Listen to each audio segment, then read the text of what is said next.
As personalidades de Deus.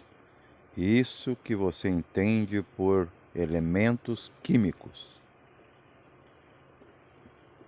Percebam que tudo é teia de Indra. Teia de Indra é um conceito hindu que está inclusive sendo analisado e corroborado pela ciência convencional. Por que convencional? Porque ela te convence com o que ela tem. Mas ela está, apesar de engatinhando, chegando muito próximo, porque estamos numa transformação global em que não há mais conversa fiada. A própria ciência está chegando a um limite em que ela não vê o final desses limites, os limites reais, que são potenciais e infinitos. Ela já sabe disso. Só basta agora você que o segue também saber disso. Ah, mas deixe as pessoas para lá. Veja, se você não pelo menos alertar que ela pode sair desse buraco, ela nem mesmo pode ser deixada para lá, porque ela não vai ter autonomia para ela fazer o que realmente ela precisa ou quer fazer. Não podemos tratar a espiritualidade como indiferença. Perceba isso que você estuda na escola como elementos químicos. Vamos dar um exemplo: prata. Prata é uma personalidade, como oxigênio, como carbono. Inclusive, essas personalidades se replicam. Por exemplo, você já ouviu falar em queratina? É isso que estrutura seus cabelos. Perceba, a queratina só acontece no organismo quando começa a morrer células. É detrito de morte celular. A criança não nasce com pelos em abundância porque seu organismo ainda não sofreu desgastes. Isso vai acontecer paulatinamente ao longo do tempo de vida. Acontece também com o idoso. O idoso ele para suas atividades, é a dita da aposentadoria necessária, seu corpo repousa mais tempo, ele começa a perder os cabelos. Então a atividade faz com que a morte celular seja útil, já que você enaltece tanto a imagem. É através do desgaste, através da morte, que há vida estética. Mas você não entende isso, você acha que não, isso aqui é produto de uma vida bem vivida. E não é. Cada elemento, sendo uma personalidade disso que chamamos Deus, o universo, o que você quiser chamar, não importa a sua crença. Mesma coisa. Você saber de uma doença e que há um tratamento, não vai mudar o efeito da doença. A doença ainda é doença. Você só está com a falsa sensação de que está curando. Mas tratamento não é cura, como doença não é transtorno. Todas essas coisas fazem nos perdermos mentalmente, onde a mente realmente só tem alguma utilidade quando ela se entope de conceitos, quando ela se cala, para ver se entra algo novo, além do conceitual. Perceba que você respira, polui o ar, e essa poluição é necessária para um reino 2 graus mais atrasado que o reino humano, que é o que a gente chama de reino vegetal. Mas isso de personalidade é tão, vamos dizer, dual, é tão irreal, que a química nos prova isso.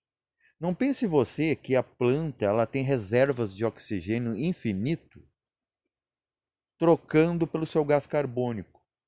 Não é assim que funciona nos bastidores ocultos. O seu gás carbônico é transmutado, a verdadeira alquimia há na planta, transformando seu gás carbônico em oxigênio. é o mesmo. Aí que entra o conceito de teia de Indra. Todos os pontos estão ligados a um todo. Nada está separado. Só quem separa é essa mente racional. Por que ela é racional? Porque ela é pensamento. E pensamento é peso e medida. Se você pesa e mede, está preocupado com a medida e o peso das coisas, sua vida vai ser pesada tão quanto e medida tão quanto. Você estará separado, medindo e pesando. Então, o que acontece se você for filosofar sobre os elementos? Pegamos os elementos, os 5 elementos naturais que formam a matéria. Depois nós vamos entrar em que há 7 dimensões materiais replicando as 7 dimensões universais. E você vai entender como você vai, de praxe, entender que você as evidencia, para entender aquelas dimensões hiperfísicas que você, infelizmente, não vê. E vamos explicar por quê. Perceba, o elemento terra, se for fazer uma analogia com o comportamento humano, esse dito 7 pecados, né, que é tropeçares, é quedas na matéria, o elemento terra é o mais passivo, inerte. Então, ele pode muito bem representar a preguiça. Alguns pontos do elemento terra se transformam num reino superior. Verticaliza-se. Eu já falava isso muito em outros vídeos. O que acontece? Com a ação da água, se transmuta a terra num outro reino, em alguns pontos específicos, porque ali se esforçou. Quando a terra, em alguns pontos, se esforça através da ação da água, que é superior ao elemento terra, nós temos um outro reino brotando, que é o vegetal. Quando o vegetal quer se mover, ele se transforma num ser de 4 patas. Mas isso acontece invisivelmente. Isso aí já aconteceu lá para trás, quando a gente não estava participando, porque ainda não éramos humanos, nós éramos eles. E agora o animal, incomodado com a sua condição, começa a despertar algum questionamento em si, e ele evolui para homem. Não um macaco. O macaco é um subproduto que a ciência não sabe explicar da cruza de homens com animais, mas já existiam homens em animais. Então, através da quebra da preguiça do elemento terra, que é muito abundante em todo o universo físico, temos agora, resolvendo essa preguiça em alguns pontos, essa inércia, se transforma em outro reino. Então, por que alguns planetas não têm esse reino vegetal? Por que é impossível, inclusive, um homem físico que é interdependente desse reino, através da transmutação de carbono em oxigênio, que tudo é uma coisa só, com personalidades diferentes, é como nós. Temos muitos nomes, famílias e tudo mais, mas em síntese nós somos uma unidade, ou humanidade. Não existe outro ser diferente de mim. O problema é que a humanidade, a consciência é fragmentada. Então, algo fragmentado não pode representar o todo, o real. Então, alguns planetas não vão ter esse reino, não vão ter esse biotipo, porque são planetas atrasados. Eles decididamente se sepultaram na inércia de sua própria evolução, que se tornou involução. A Terra ainda faz uns esforços na entrelinha e acaba desenvolvendo. Ela mesma se colocou como terceiro planeta numa zona biológica, porque ela é uma consciência muito maior que a própria humanidade que a pisa. Então, o que acontece com os próximos elementos? Se confunde o elemento terra, o mineral, com o próprio elemento terra. Se confunde o elemento água com o próprio reino vegetal. Se confunde o elemento fogo com o reino animal, como também se confunde o elemento ar com o homem racional.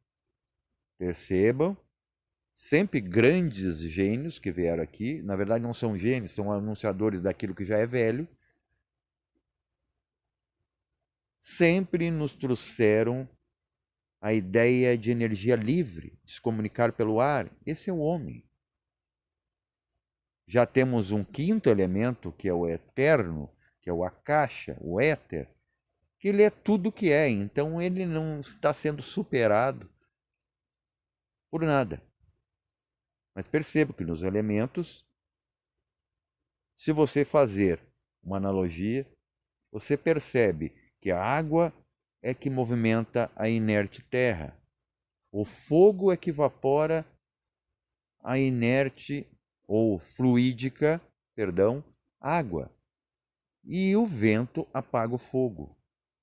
E o elemento éter dissolve tudo no final, aonde você vê hierarquias.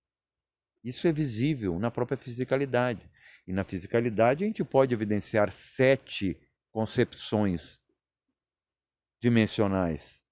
Você, claro, que conhece o que é algo sólido. Você conhece o que é algo líquido. Você conhece o que é algo ígneo ou iridescente. E também você conhece o que é algo aéreo. Você só não concebe a mãe de todas essas coisas, o útero cósmico que pare todas essas coisas. Mas um dia conhecerá, se você entender aqui embaixo, cada etapa da criação dessa mãe cósmica. Paz reverencial a todos.